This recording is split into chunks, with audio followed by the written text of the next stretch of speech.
Good morning. My name is Amy Collins. My pronouns are she, her, and I'm a commissioned lay minister and today's worship associate at the Unitarian Universalist Congregation of Cleveland. Thanks for being here this morning, our small but mighty congregation.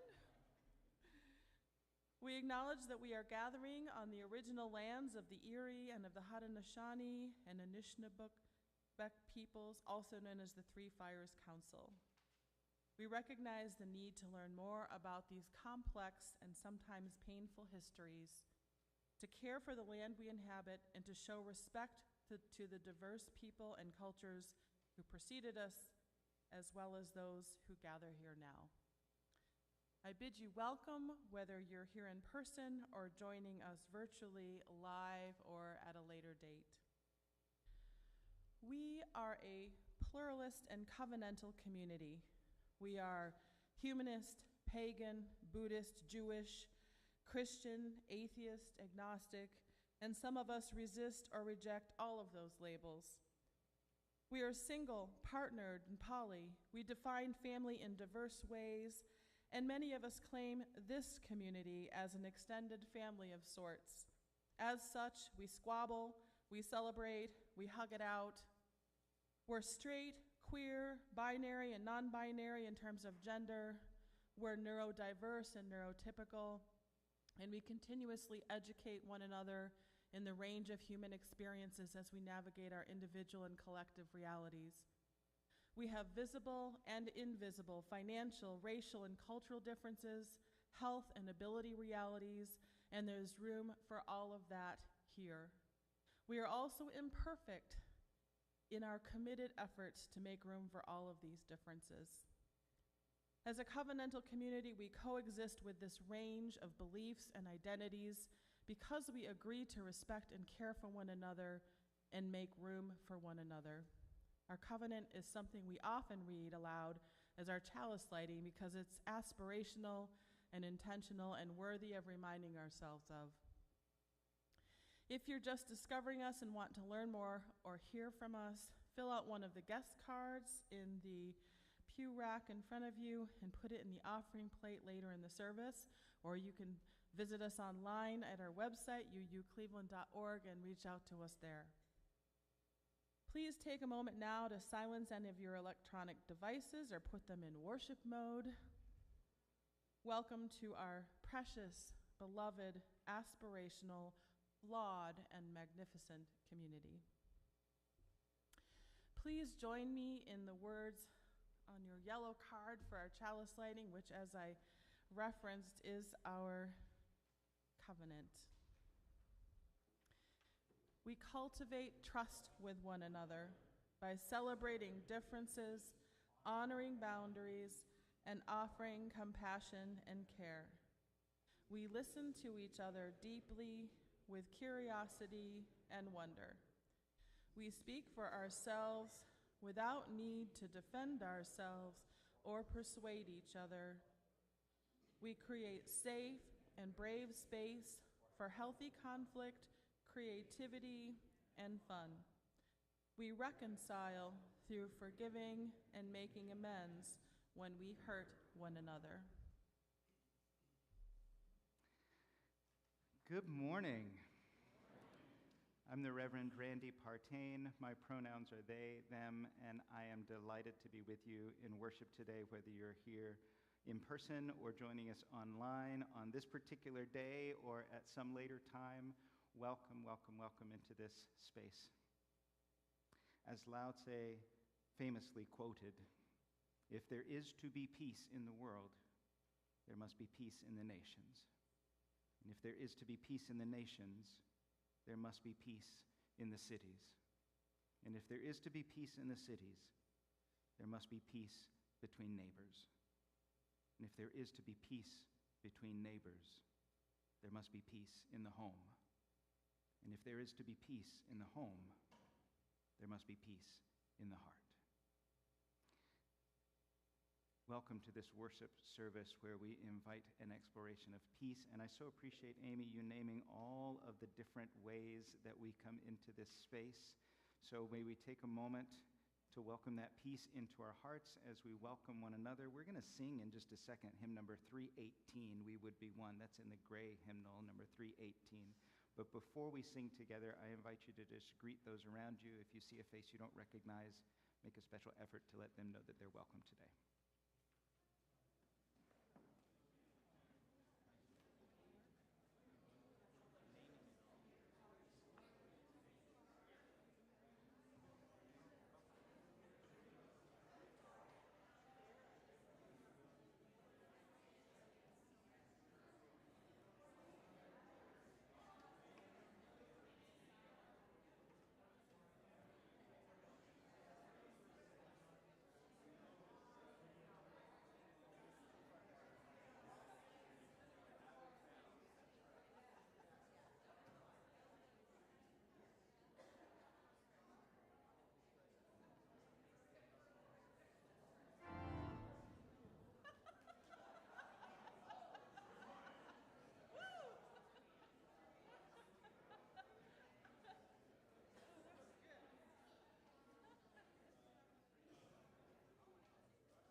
If you are joining us online, you may have noticed that we get to hear a little more of the congregation now. We've had some mics installed to enhance our live streaming experience, and whenever we do a new thing technologically, there's always a little bit of an adjustment period. So if you have some feedback about how things are sounding or what we might improve, we can't hear what you're hearing at home.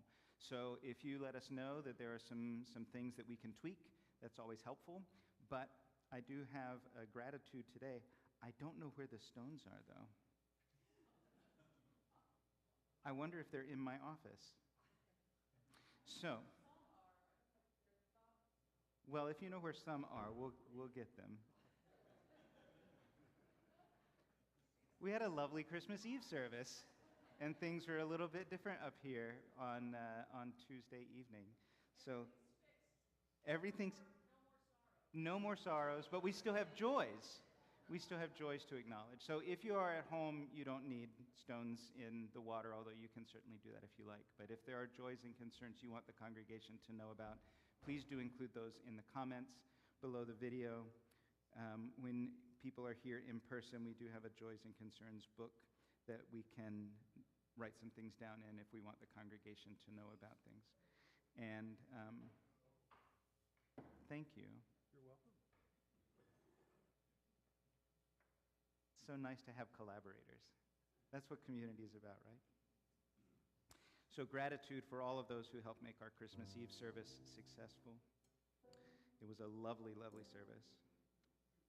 And a stone of gratitude for the connection that we have during this time of year. I've heard lots and lots of stories about the people who are connecting meaningfully with family, and this is a time of year to be especially grateful for those connections.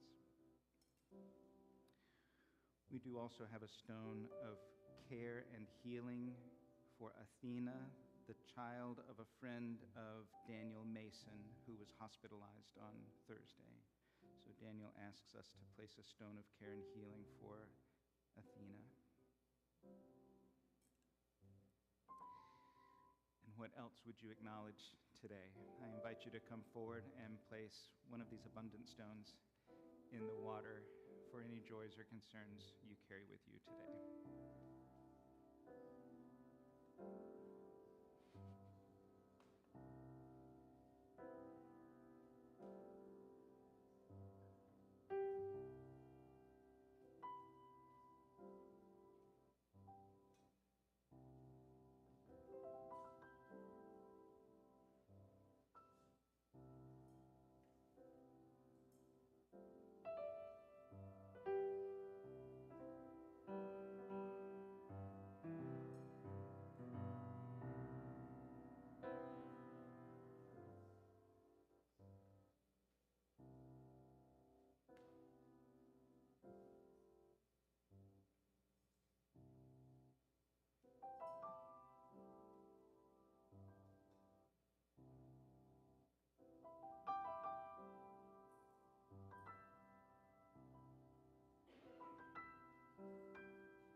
We place a stone to acknowledge that this is a time when absence is also very present with us, and that the grief that we might experience at this time is just a part of it.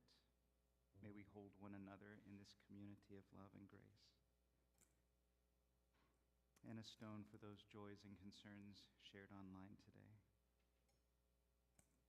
In the sharing of all of these joys and concerns, we hope that we are drawn closer into community with one another, that by sharing our burdens, they are lightened, that by sharing our joys, they are magnified. Amen.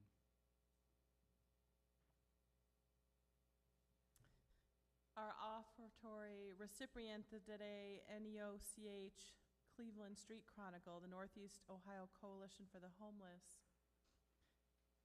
The Northeast Ohio Coalition for the Homeless is a community formed by unhoused people, concerned community members, and social justice groups and homeless service providers who envision a society where everyone has a safe and stable place to call home, where they can also embrace their own power and dignity.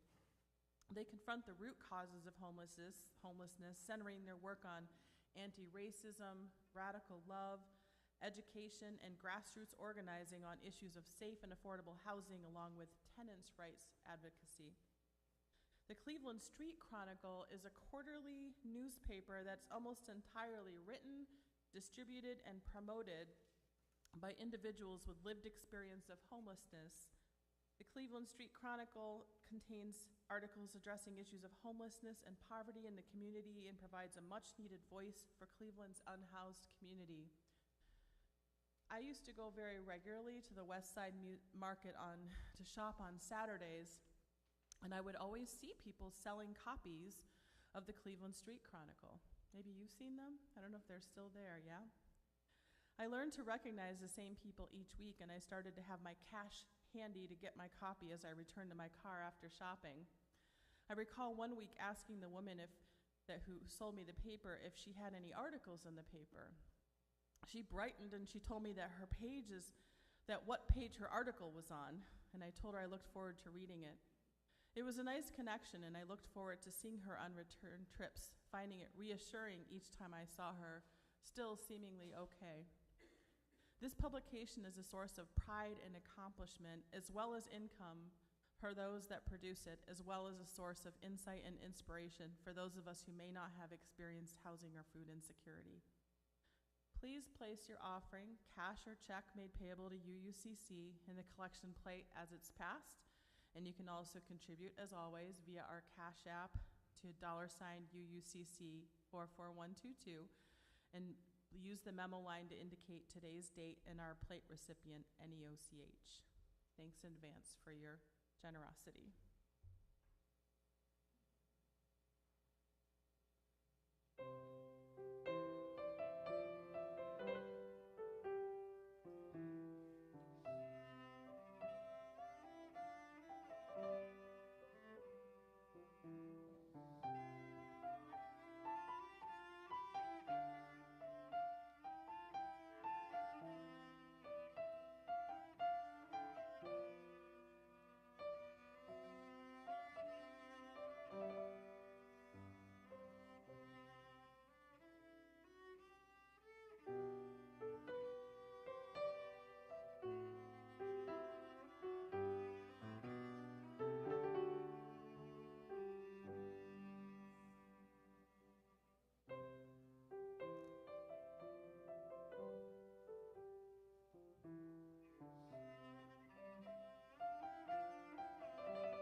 reading is excerpted from Nancy MacDonald Ladd's The Theology of Love Was Never a Monologue. In my experience, too often among the progressive religious people, theology is quickly and incorrectly understood to be a matter of what one does and one does not personally and individually believe. What do you believe, we ask each other, and what do Unitarian Universalists believe? We have posed these questions in part so that we could conveniently put each other into neatly sorted theological camps of our own devising. I'll just come right out and say it, especially right now when the world is in pain, the stakes are so high. I'm not sure I really care what I personally and individually believe anymore. Frankly, I'm not sure you should really care what I believe either. This is not to say that belief doesn't matter. Yes, there are beliefs that kill and beliefs that give life. Yes, of course. Stay with me. I want to make a case that maybe that highly individualistic and utterly non-relational question, what do you believe, isn't the point of theology in the first place. After all, theology is a conversation. It's God talk, not an inner monologue for the purposes of one's own edification. It isn't talking to oneself about oneself to oneself.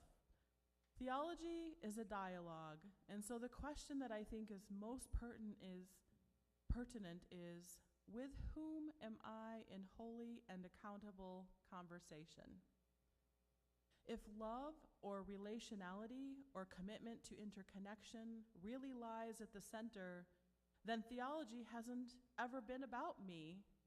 It's about who I'm in covenant with and how I am held with that by that covenant in relationship to that force which is and will always be so much larger than myself alone. It takes a lot to enter into the theological enterprise relationally rather than as a declarer of stuff or discoverer of things. If there is one single thing I hope to accomplish, it's to be a listener, first of all, instead of a declarer. In order to be a listener, I must naturally posit the existence of someone out there in the wide vastness of the mystery, or across the dining room table, or in the pew next to me, to whom I am actually willing to listen. If theology is a conversation, not a monologue, the question of belief is one we can approach appropriately, not only when we are able to take in the questions that are posed to us by forces outside of ourselves. And so theology is and has always been much more about relationship than it is about belief. Love only exists in relationship to the beloved. Love cares how we can generate life-giving hope in concert with those around us. As we have practiced it in our theological tradition, love it has never been something that happens in isolation, separate from the sacred push and pull of relationship with each other and with the holy. Love does not happen all alone. It's not mine or yours, but ours.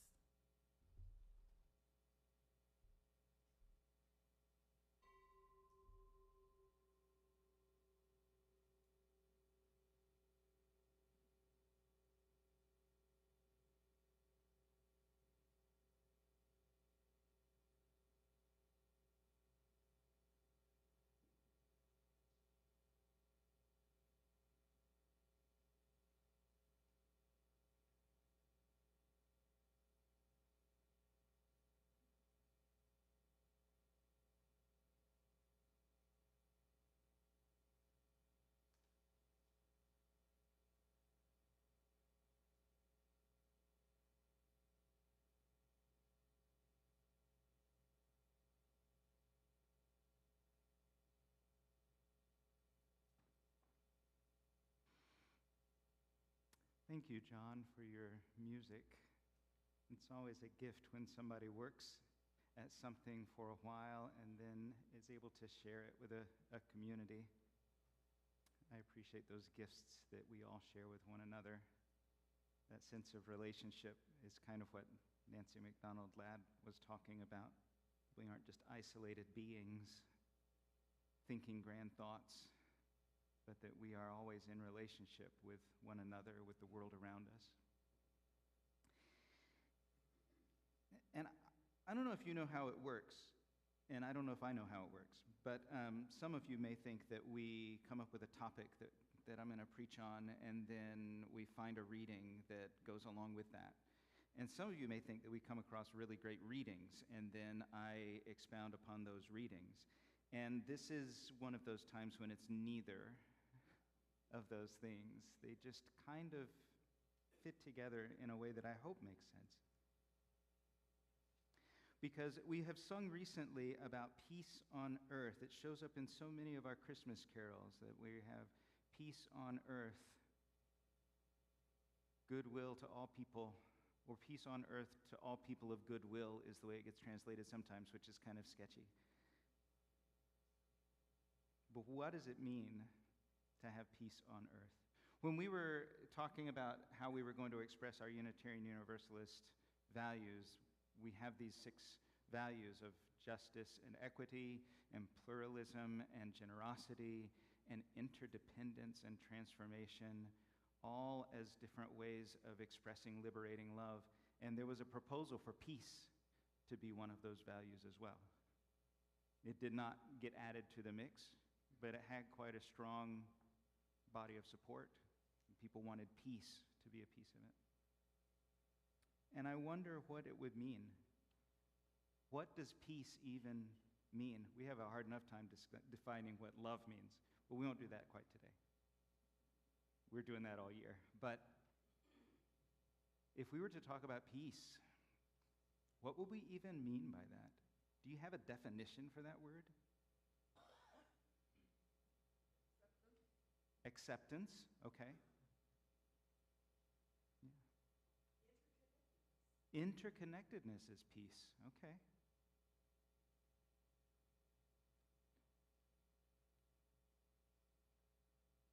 Some of us may not have thought about a definition for peace. Quietness. The absence of aggression, okay.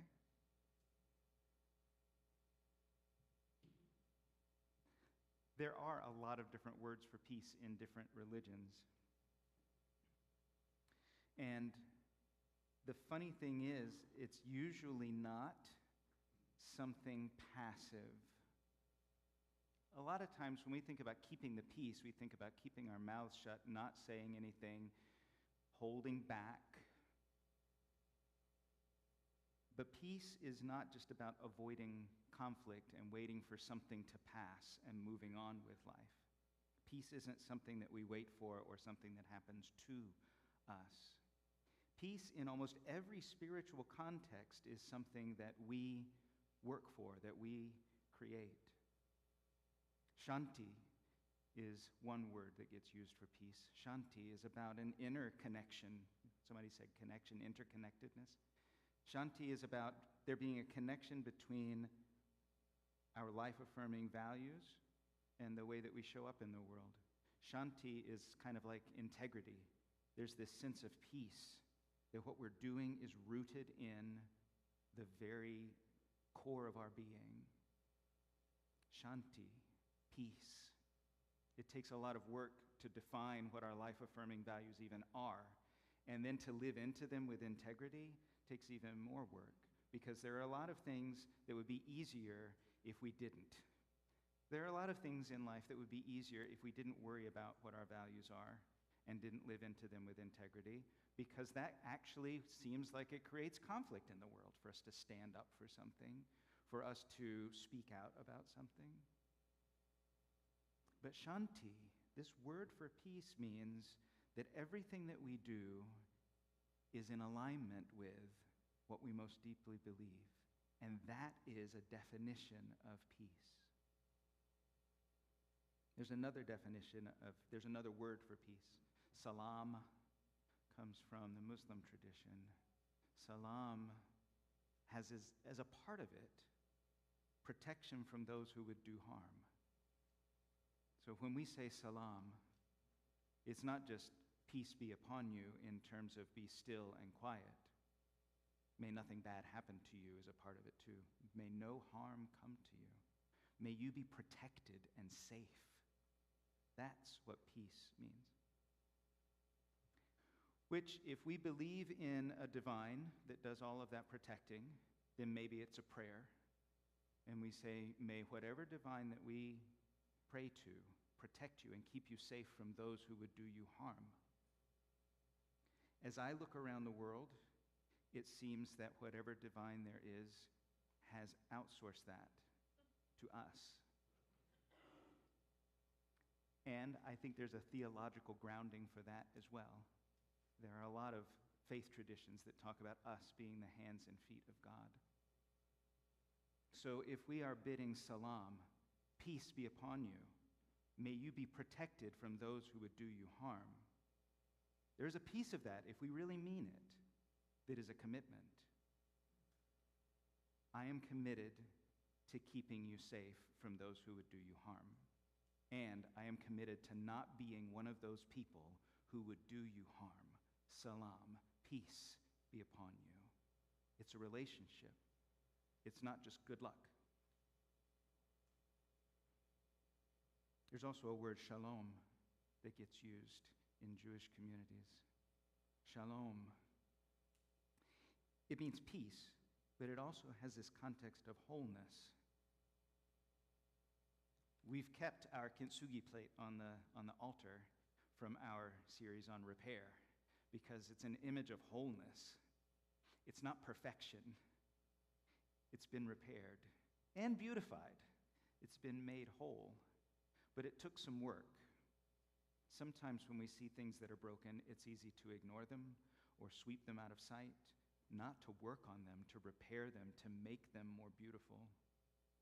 And shalom is saying, may there be wholeness in your experience of life. That's what peace means.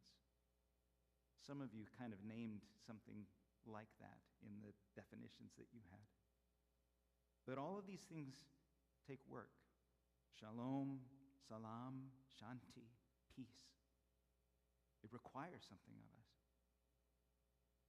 A lot of us think that, especially maybe in families around the holidays, that our role is to be the peacekeeper, to keep everyone happy, to make sure that there aren't any arguments, nobody erupts into whatever kind of conversations are going to lead us down dangerous trails. We want to keep the peace. Stop people from going too far. Maybe we do that in our congregation in some places too. We want to be peacekeepers. And maybe instead we should think about being peacemakers, crafters of peace, workers toward this sense of wholeness and connection and protection of the vulnerable. Maybe this, as a congregation, is a community of peace crafting, a place where we intentionally practice behaving in a way that aligns with our life-affirming values, shanti, a place where we consistently move toward wholeness in our relationships, shalom, a place where we offer protections from those who would do harm, salam. Of course, then we have to work to define what wholeness really looks like and to really be honest about the harm that we might do unintentionally, even in our community. If peace on earth really is about caring for the most vulnerable among us, we need to know who we mean by vulnerable. And we need to know who we mean by us. And those are not easy questions. Because when we talk about peace on earth, it becomes a question of power. Acknowledging the power that we have and being willing to wield it responsibly in a way that aligns with our values, in a way that represents love, in the way that Nancy MacDonald Ladd is talking about, a relational love that creates wholeness, that creates peace. In other words, peace crafting is embodying liberating love. It's there among all of our values, whether we're talking about justice and equity, whether we're talking about embracing a pluralistic way of seeing the world, or a generous way of responding to that world. Whether we're talking about transformation or really, really acknowledging our interdependence, peace is a part of that. Wholeness, guardianship.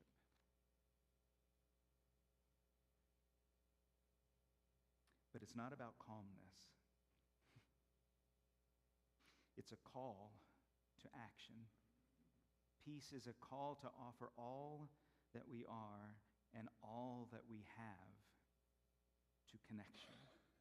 Whether that connection is with our deepest values, or that connection is to other human beings in the world that we share, or that connection is to the divine.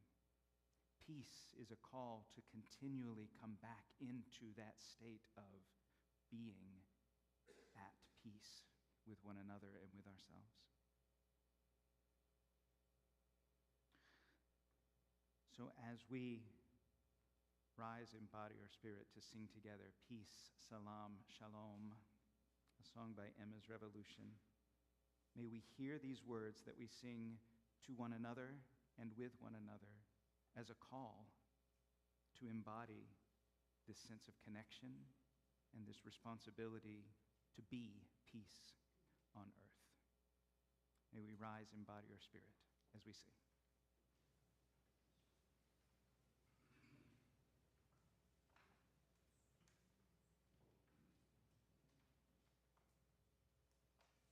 You don't really need your order of service.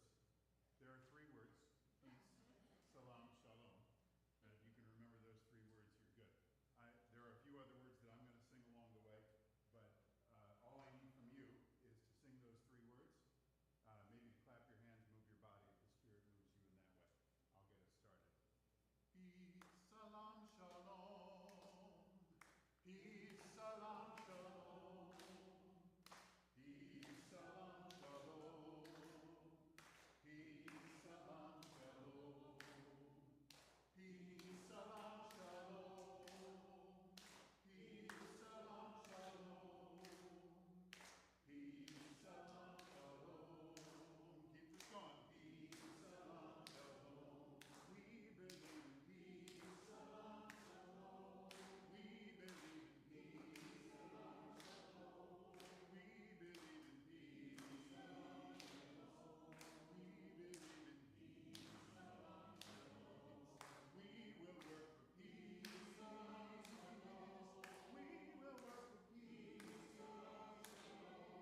We will work for peace. Salam, shalom. We will work for peace. Salam, shalom. We will work for peace. Salam, shalom. We will live in peace. Salam, shalom. We will live in peace. Salam, shalom. We will live in peace. Salam, shalom. We will live in peace. In the Gaza Strip, on the streets of peace, in Port-au-Prince, and in Washington, in our city hall, and in our neighborhood, in our families, deep within our hearts, we will live in peace. We believe in peace. We will work for peace. We will be with peace. Peace, salam, shalom. Peace, salam,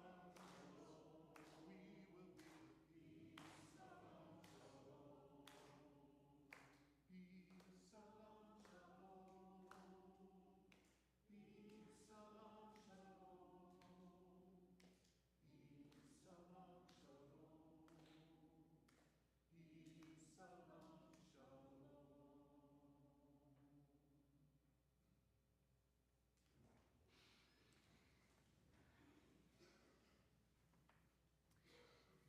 There will be a stillness here at the building for the next few days. The building will be closed. We won't have any official activities until January 2nd. I do want to let you know just a couple of weeks in advance that we have our meal together on January 12th for the second Sunday brunch. I don't know exactly what the menu is going to be, but you all have ensured that it's going to be fantastic for the last few months, so I trust that you will continue to do so. I also want to mention that the Journey Spiritual Development small groups are going to be starting back up in January. We'll have Module 2 starting mid-January, and then we're looking at a possible virtual module that will extend an invitation to other UU congregations in the area if there are people that want to participate in that. So keep an eye out in your newsletter for how to register for that virtual journey, Module 1. Deep peace of the running wave to you. Deep peace of the flowing air to you. Deep peace of the quiet earth to you. Deep peace of the shining stars to you. Deep peace of the infinite peace to you. Amen, and blessed be.